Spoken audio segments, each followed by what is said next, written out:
শ্রীকৃষ্ণের ভগবান হয়ে ওঠার গল্প শোনাবো, আমার সাথে থাকবেন। শ্রীকৃষ্ণ কীভাবে ভগবান হয়ে উঠলেন, অথচ মানুষের ঘরে জন্ম নিয়ে তিনি হলেন ভগবান। অদ্ভুত ব্যাপার না? অদ্ভুত ব্যাপার। চলুন শুরু করি। কীভাবে তিনি ভগবান হয়ে উঠলেন সেটা হচ্ছে, শ্রীকৃষ্ণের পিতার নাম হচ্ছে বাসুদেব, মাতার নাম হচ্ছে দেবকীরানী, ভাইয়ের নাম বলরাম, বোনের নাম সুভদ্রা, মামার নাম রাজা কংস এবং মামার বিয়ের নাম আছে জরাসন্ধ, নরসংস ইত্যাদি ইত্যাদি। তো এ হলো বিষয়। এই কংস ছিল অত্যাচারী, অবিচারী, অন্যায়কারী, অপরাধী। এই কংসের অত্যাচারে মানুষ অতিষ্ঠ, সে যার তার সাথে যে কোনো সময় অত্যাচার করত। আর এই কংসের আবার অনেকগুলো মেয়ে ছিল যেগুলো বিয়ে দিয়েছে জরাসন্ধের ছেলেদের সাথে, তাতে আরও শক্তিশালী হয়ে গেল। তো এই অহংকার তার পতনের কারণ হয়ে দাঁড়ালো। এ কথা কিন্তু আছে কোরআনে। অহংকার এই কোরআনের মূল কিতাবেতে পাওয়া যায়। অহংকার করো না পারে দুনিয়ায়। ইবলিশ শয়তানও কিন্তু অহংকার করছিল, ইবলিশ শয়তানও অহংকার করছিল, ফলে তার পতন হলো। তো ঠিক ওরকমটি এই কংস অহংকার করছিল। তো সৃষ্টিকর্তা তো অনেক সুন্দর করে পৃথিবী সৃষ্টি করছেন, তিনি চান না যে তার সৃষ্টিগুলো নষ্ট হয়ে যাক। তিনি মানুষকে ছাড় দেন কিন্তু ছেড়ে দেন না।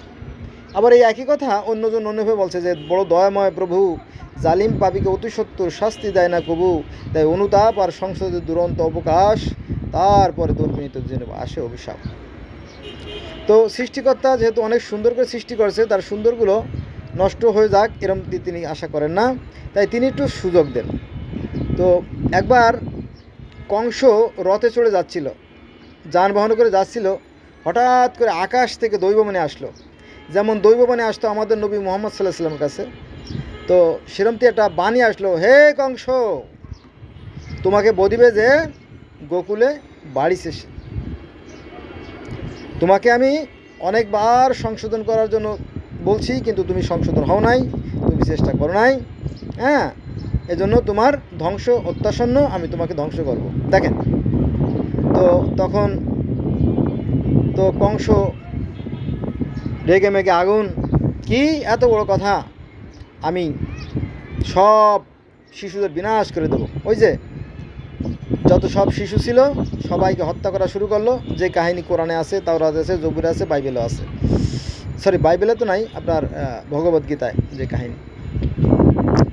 তো জ্যোতিষীরা বলল যে এমন একজন জন্ম নেবে যে আপনার ধ্বংসের কারণ হবে। এটা আর একটা তথ্য থেকে পাওয়া যায়। তো কংস কী করলো, শিশুদেরকে হত্যা করা শুরু করলো।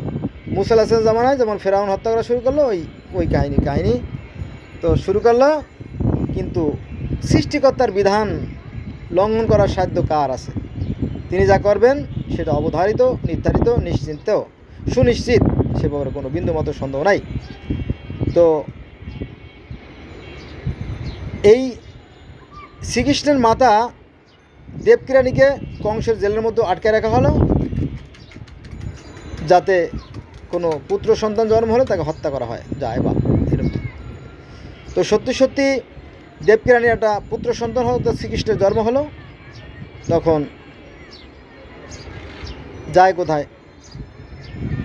বাসুদেবের সাথে শর্ত ছিল যে পুত্র সন্তান হলে তাকে ধরিয়ে দেবে আর কি। তো এর মধ্যে ঐশী বাণী আসলো, দৈব বাণী আসলো সৃষ্টিকর্তার পক্ষ থেকে, যে হে বাসুদেব, তুমি তোমার পুত্রকে নিয়ে গোকুলে পালিয়ে যাও। তখন বলে এটা কীভাবে সম্ভব? চারিদিকে তো ঘেরা, মজবুত পাহারাদার, জেলের বড় বড় ভারী তালা। বলে তুমি চিন্তা করো না, তুমি শুধু রওনা দাও, বাকিটা আমি দেখতেছি।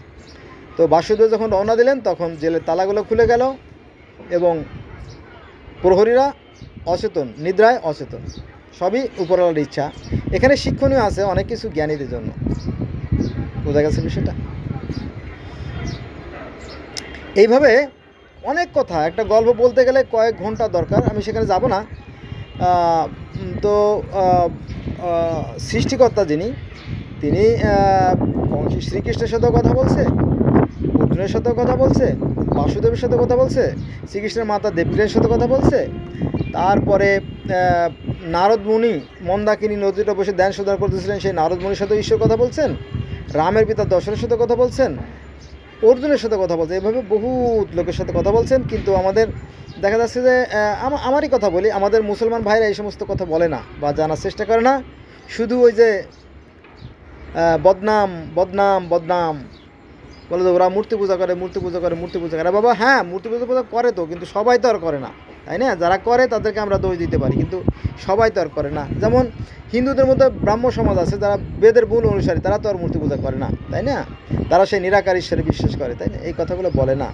ফলে মানুষের মধ্যে দ্বিধা দ্বন্দ্বের সৃষ্টি হয়, মানুষের মনে বিভেদাভেদ সৃষ্টি হয়। ও যেটা বলছিলাম যে এখানে রাজা কংস ছিল অত্যাচারী, সে প্রায় শতাধিক বা 80 জন রাজাকে ধরে রাখে, তাদেরকে জবাই দেবে বা হত্যা করবে এরকম। ইতিমধ্যে যারা নিরীহ মানুষ ছিল, যারা সৎ পথের অনুসারী ছিল, তারা তো একটু দুর্বলই হয়ে থাকে, তারা এসে শ্রীকৃষ্ণকে বলে, হে শ্রীকৃষ্ণ, সত্যর মৃত্যু হতে যাচ্ছে, তুমি একটা কিছু করো। তখন বললো কি করতে হবে? বলো যে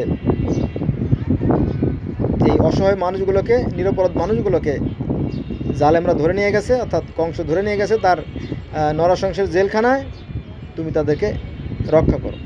তখন শ্রীকৃষ্ণ গেল অর্জুনের কাছে, যাওয়ার পরে বললো যে যুদ্ধ করতে হবে। বলে এটা কীভাবে সম্ভব? নিজেরা ওই যে পঞ্চপাণ্ডবার নামটা ভুলে যাচ্ছে আর কি, যাক ওরা 5 ভাই আর 100 ভাই আর কি, ধৃতরাষ্ট্র। হলো যুদ্ধ শুরু হলো, তারপরে যারা অহংকারী ছিল তাদের বিনাশ হলো। এখানে শিক্ষণীয়, এগুলো কিন্তু মূলত শিক্ষার জন্য। এইভাবে যুগে যুগে এরকম ঘটনা ঘটে আসছে, এজন্য আমাদের থেকে শিক্ষা নেওয়া উচিত এবং আমাদের সাবধান হওয়া উচিত। কিন্তু আমার মুসলমান ভাইরা ধর্ম নিয়ে বেশি বাড়াবাড়ি করে, বেশি অহংকার করে। অথচ ইহুদিদের যে মুসা আলাইহিস সালাম, তিনিও আল্লাহর সাথে দেখা করছেন, তারপরে ইদ্রিস আলাইহিস সালামও মেরাজে গেছেন, পারসি ধর্মের দরসুস তিনিও মেরাজে গেছেন, তারপরে মিশরীয় ধর্মে যারা তারাও সৃষ্টিকর্তার সাথে দেখা করছেন। এইভাবে অনেক কাহিনী আছে, অনেক ধর্ম পৃথিবীতে আছে, কিন্তু তারা সেটা মানতে রাজি না। তারা অহংকার করে, আর ফলে দেখেন পতন তাদের অত্যাসন্ন আর কি। কারণ সৌদি আরবের যেখানে ইসলামের ধর্ম, সেই সৌদি আরবকে সুরক্ষা দেয় ব্রিটিশ,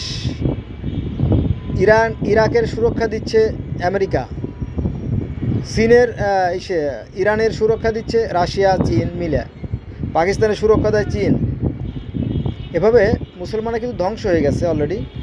তারপরে ফিলিস্তিনও ধ্বংস হয়ে গেছে। 70 বছরের যুদ্ধ মানে কি, ওই দেশটা তামা হয়ে গেছে, ওই দেশে বসবাসের মতো কোনো পরিবেশ নাই। শুধু অহংকারে, অথচ মিলেমিশে থাকলে কত না সুন্দর হতো, ওদের জীবনও সুন্দর হতো, অন্যদের জীবনও সুন্দর হতো, মানুষ বাঁচে কয়দিন সামান্য, তাই না? এটা আর কি। তো এইভাবে যেটা বলছিলাম যে কিভাবে শ্রীকৃষ্ণ ভগবান হয়ে উঠলেন। তো যখন কংস অনেক রাজাদেরকে, বিভিন্ন প্রদেশের রাজাকে ধরে নিয়ে আটকে রাখলো, তখন শ্রীকৃষ্ণ যুদ্ধ করলো অর্জুনকে সাথে নিয়ে, এবং শ্রীকৃষ্ণের জয় হলো। তারপরে এই সমস্ত নিরীহ অসহায় মানুষদেরকে মুক্তি দিল। পরে যাদের জীবন ফিরে পেল, জীবন দেওয়া তো চারটিখানি কথা না, তাহলে জীবন ফিরে পাইছে, তারা তাকে কি বলে? তারা বলে তাকে ভগবান। কাকে? শ্রীকৃষ্ণ। এই হলো শ্রীকৃষ্ণের মানুষ থেকে ভগবান হওয়ার কাহিনী। মানে আমাদের ইসলাম ধর্মও কিন্তু কম না। অনেকে আবার নবী মুহাম্মদ সাল্লাল্লাহু আলাইহি ওয়াসাল্লাম স্বয়ং আল্লাহ বলে দাবি করে অনেকে, এবং তিনি নূরের তৈরি, এই নিয়ে কিন্তু বাহাজ হয়। বাহাজ মানে কি? ডায়লগ, কম্পিটিশন, প্রতিযোগিতা আর কি হয়। এরকম প্রতিযোগিতা সব ধর্মের মধ্যে থাকবে, কিন্তু আমরা মানুষ হব, প্রকৃত মানুষ হব, আমরা পৃথিবীতে শান্তি প্রতিষ্ঠা করব, ফলে আমরা পৃথিবীতেও শান্তি পাবো, পরকালেও শান্তি পাবো। আজকে এই পর্যন্ত, সবাই ভালো থাকবেন, আল্লাহ হাফেজ।